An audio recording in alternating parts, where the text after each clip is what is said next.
নমস্কার, কেমন আছেন সবাই? আপনারা আছেন শিবের সাথে। আমরা এখন আচার্য জগদীশচন্দ্র বোস ইন্ডিয়ান বোটানিক্যাল গার্ডেনে আছি, শিবপুরে।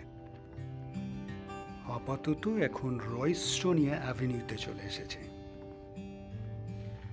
এই জায়গাটা বেশ সুন্দর, স্পেশালি আপনার এইখানে আসার জন্য যে রাস্তাটা দিয়ে এলাম সেটা ভীষণ সুন্দর। রাস্তার দুধারে সারি সারি পাম গাছ দারুণ সুন্দর লাগছিল।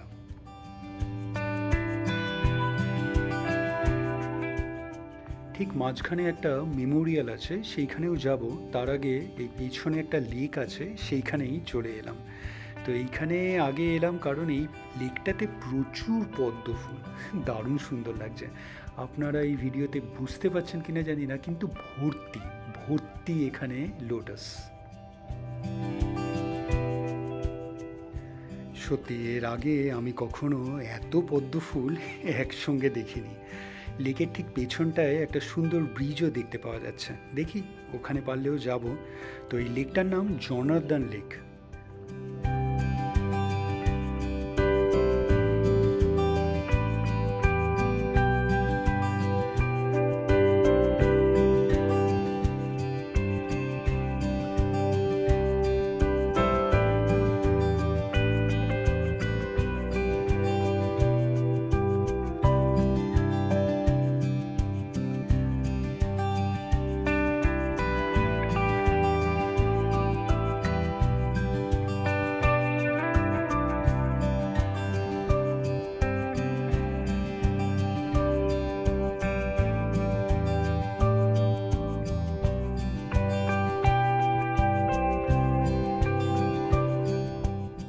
আচ্ছা, এইবার এই মেমোরিয়ালটাই চলে আসি।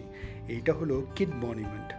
আপনার Robert Kyd happens to be the founder of the botanical garden. একসময় নাম ছিল ক্যালকাটা বোটানিক্যাল গার্ডেন। আপনার এটা বানানো হয়েছিল লেট 18th সেঞ্চুরিতে। বুঝতেই পাচ্ছেন এই জায়গাটার ইম্পর্টেন্স, আর এই জায়গাটাও কিন্তু খুব সুন্দর। একসময় আপনার বোটানিক গার্ডেন কিন্তু ইন্ডিয়ারই খালি নয়, এশিয়ার one of the largest garden ছিল। হয়তো এখনও হতে পারে, তবে আমি শিওর নই। কেউ যদি জানেন অবশ্যই কমেন্ট করে জানাবেন।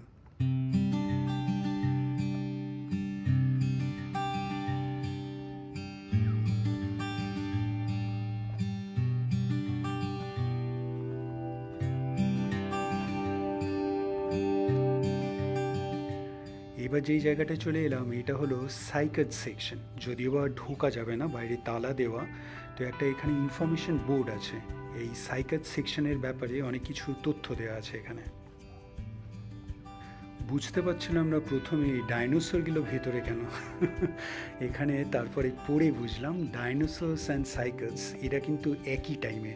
আপনার এই প্লান্টগুলো বলতে পারেন প্রি হিস্টোরিক টাইমস। যদিও বা ডাইনোসরস আর নেই, এই সাইকাস প্লান্টসগুলো এখনও আছে। তো এই প্লান্টসগুলো নিচটায়, এই ট্রাঙ্কগুলো একটু অদ্ভুত রকমের, একটু জুম করে আপনাদের দেখাচ্ছে। হয়তো এক সময় এই পৃথিবীতে আপনার এই ডাইনোসরসরা এই সাইকাসই খেয়ে বেঁচে থাকতো। আপনার যারা ভেজিটেরিয়ান, অফকোর্স আমার মতন। বুঝতেই পারছেন এই সাইকাস, এই প্লান্টের স্পিসিস কত পুরনো, এখনও আমাদের আর্থে পাওয়া যায়। তো এইবার চলে এলাম এই ব্রিজটায়, যেটা দেখতে পাচ্ছিলাম জনার্দন লেকের ঠিক পেছনটায়, সেই ব্রিজটাতে চলে এলাম এবার। এখান থেকেও লেকটা কিন্তু ভারী চমৎকার লাগছে।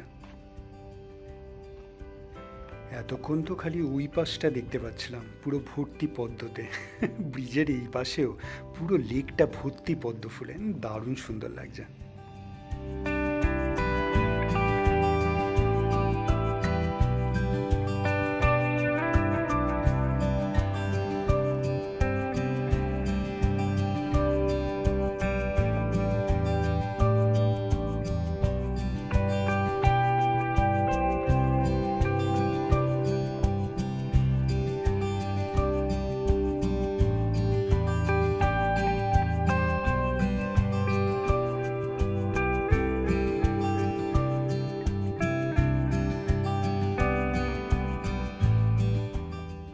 অনেকক্ষণ হলো বি গার্ডেনে ঢুকেছে। এবার কিন্তু আমাদের গ্রেট ব্যানিয়ান ট্রির দিকে এগোনো উচিত। সেটা কিন্তু এইখানকার বি গার্ডেনের সেন্টার অফ অ্যাট্রাকশন।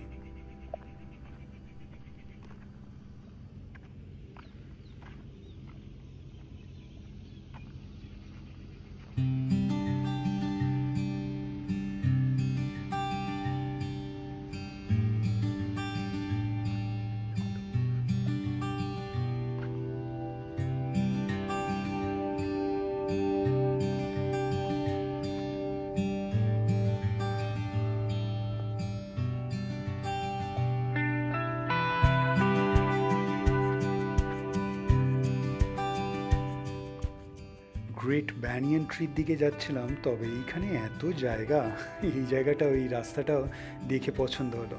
আগে এই সাইডটা একবার ঘুরে আসি, তারপরে গ্রেট ব্যানিয়ান ট্রি।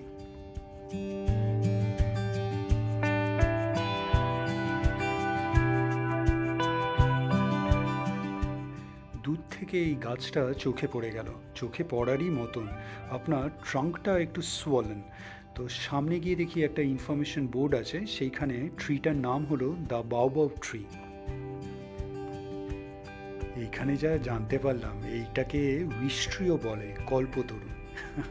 তো কল্পতরু আগে খালি রামকৃষ্ণ মিশনের কল্পতরু উৎসবই শুনে এসেছি, তো এইরকম যে একটা গাছও আছে জানতাম না। একটু ছুঁয়ে আমিও একটা উইশ করে নিলাম, জানি না পূরণ হবে কি না, জানি না কেন, তবে এই গাছের নিচে দাঁড়িয়ে থাকতে কিন্তু বেশ ভালো লাগছে। আপনার ইনফরমেশন বোর্ড থেকে যেটা জানতে পারলাম, এই বাওবাব ট্রির অরিজিন হলো আফ্রিকা, ইন্ডিয়াতে এনেছে মুঘলসরা। আর একটা দারুণ ফ্যাক্ট এই ইনফরমেশন বোর্ড থেকে জানতে পারলাম, এই বাওবাব ট্রি, একটা ফুল গ্রোন ট্রি, নিজের ট্রাঙ্কে 1,00,000 লিটার অফ ওয়াটার স্টোর করতে পারে। স্পেশালি ডিউরিং ড্রট, ফ্যামিনে এই ওয়াটার কিন্তু এই গাছকে বাঁচতে সাহায্য করে। দারুণ না? আর এখন চলে এলাম অ্যাকোয়াটিক প্লান্ট সেকশনে। এইখানে পদ্ম কিন্তু খুব সামান্যই, এর থেকে বরং জনার্দন লেকে বেশি দেখতে পেয়েছি। না, আজকের ভিডিওটা এখানেই রাখবো। আজকে অনেক ইনফরমেশান দেওয়া হয়েছে, জানি না আপনাদের ভাল লেগেছে নাকি। ভিডিওটা ভালো লাগলে অবশ্যই জানাবেন, কমেন্টস করবেন, আর অবশ্যই ভালো থাকবেন। দেখা হচ্ছে একটা নতুন ভিডিওতে কালকে আবার।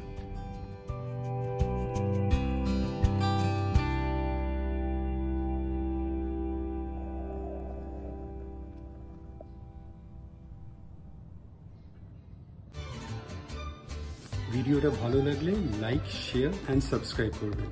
আর সাবস্ক্রাইব করার সময় ওই বেল আইকনটা প্রেস করে দেবেন, তাহলে যখনই কোনো ভিডিও এই চ্যানেলে আপলোড হবে আপনার কাছে নোটিফিকেশান চলে যাবে। ভালো থাকবেন।